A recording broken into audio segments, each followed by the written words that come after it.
We say Rabiul Awal, are we supposed to celebrate his birthday? True love is what? In the obedience of Quran and Sunnah. So can we celebrate this so-called Muhammad Sallallahu Alaihi Wasallam birthday, decorating the masjids and saying this is the first Rabiul Awal or 12th Rabiul Awal, holding the gathering and doing the such kind of innovation? Yeah, it's a innovation. There is nothing is mentioned in Quran and Sunnah to hold such gatherings. And we say we love Muhammad Sallallahu Alaihi Wasallam and we start decorating the masjids and start singing. Literally, some people are singing on behalf of Muhammad Sallallahu Alaihi Wasallam praise, and we are exceeding his praise. Whoever has performed a deed which is not in the religion from its inception is rejected, not accepted to Allah subhanahu wa ta'ala. This is in Bukhari and Muslim, both the hadith. So Muhammad sallallahu alaihi wasallam never said to celebrate his birthday. He never celebrated his own birthday. Sahaba Ikram, he loved him so much, he never celebrated his birthday, not even the death day. So Rabiul Awal is a month which, when we say Prophet Muhammad sallallahu alaihi wasallam born in the same month, he was died in the same month, how can we celebrate his death or his birthday when he never celebrated himself? Sahaba Ikram never celebrated his birthday. Abu Bakr's love was so intense, so immense. So we learn from the Sira, a Quraysh of Makkah made a plot to murder Prophet Muhammad sallallahu alaihi wasallam. Allah had given the order for migration to Medina at the night. In the cover of darkness, Muhammad sallallahu alaihi wasallam and Abu Bakr left Makkah and arrived at cave called Saur, where they decided to take refuge. The shoes of Abu Bakr radiallahu anhu were worn out. Some said he used to walk tiptoe in order not to leave a trail behind him. Abu Bakr radiallahu anhu first entered to explore the cave and be sure that it was safe.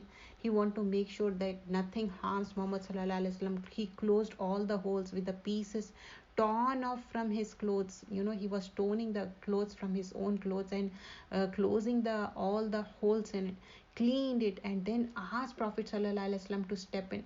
Muhammad sallallahu alaihi wasallam went in and immediately laid his head in Abu Bakr radiallahu anhu's lap and fell asleep. Suddenly Abu Bakr radiallahu anhu's foot was stung by poisonous insect, scorpion, but he did not stir or move despite the pain, fearing Muhammad sallallahu alaihi wasallam might wake up. This has been taken from the seal nectar about the Sira. How much intense love Abu Bakr Siddiq radiallahu anhu. Did he celebrated his birthday or death day? Never. And also we learn the love of Sahaba. It has been reported on authority of Anas bin Malik that when the enemy got the upper hand on the day of Battle of Badr, the Messenger of Allah sallallahu alaihi wasallam was left with only 7 men from Ansar and 2 men from Quraysh. When the enemy advanced towards him, overwhelmed him, he said, "Who turns them away from us will attain paradise, Jannah.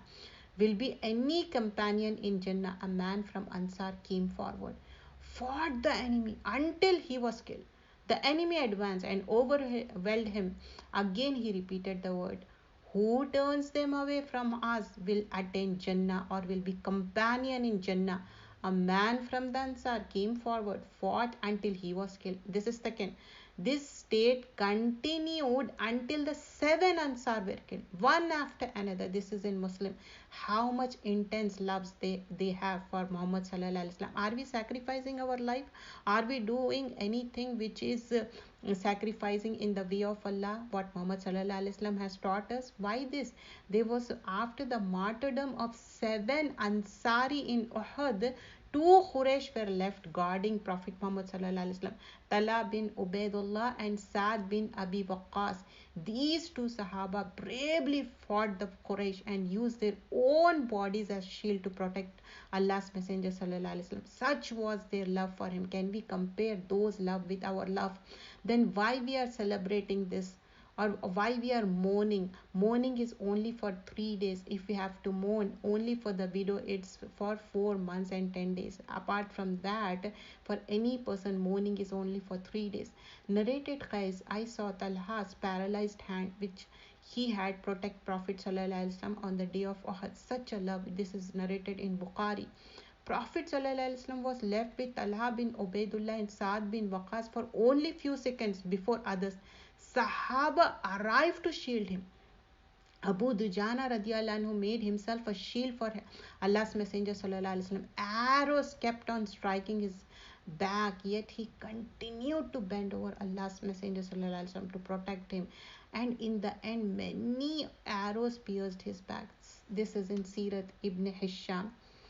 So we hear and we obey Muhammad sallallahu alaihi wasallam. But how Sahaba Ikram was and how we are doing? Abd al-Aziz Suhaib reported some persons asked Anas bin Malik about fadik, that is a wine prepared from fresh dates, whereupon Rasulullah sallallahu alaihi wasallam, there was no liquor which was except this fadika of yours. So it was only this fadika that I had been serving to Abu Talha and Abu Ayyub, and some persons from among the companions of Messenger of Allah sallallahu alaihi wasallam were there in the house. When a person came and said, "Has the news reached you?" We said, "No." He said, "Liquor has been forbidden, alcohol." Thereupon Abu Talha said, "Anas, spill this large, large container that was containing the liquor and the alcohol." He threw it. He reverted. He completely, let it spill. So this was the love for the sake of Allah. We love with the Muhammad sallallahu alaihi wasallam, spending for the sake of Allah. When Allah's Messenger sallallahu alaihi wasallam announced the preparation for the Battle of Tabuk, called for the charities and donation, the Muslim raised to spend for the sake of Allah. Usman, for instance, who had prepared 200 saddle camels to travel to Asham, presented them all with 200 ounces of gold as charity. He also fetched 1,000 dinars and cast them all into the lap of Messenger of Allah sallallahu alaihi wasallam, who turned them over and said, "From this day on, nothing will harm Usman regardless of what he does." This is in Jami al-Tirmizi. Again and again, Usman gave the charity till reached 900 camels and 100 horses beside the money he paid. This is in Seal Nectar. So there are so many narrations narrated by how the Muhammad sallallahu alaihi wasallam has been loved by Sahaba Ikram. And narrated Umar bin Khattab, Allah's Messenger sallallahu alaihi wasallam, command us one day to give sadaqah. At that time, some property, I said, today I shall surpass Abu Bakr Siddiq, because he had hidden competition with Abu Bakr Siddiq. They love each other, but they want to show more and more love to each other. Even though he tried to overcome with Abu Bakr Siddiq, he was not able to, because he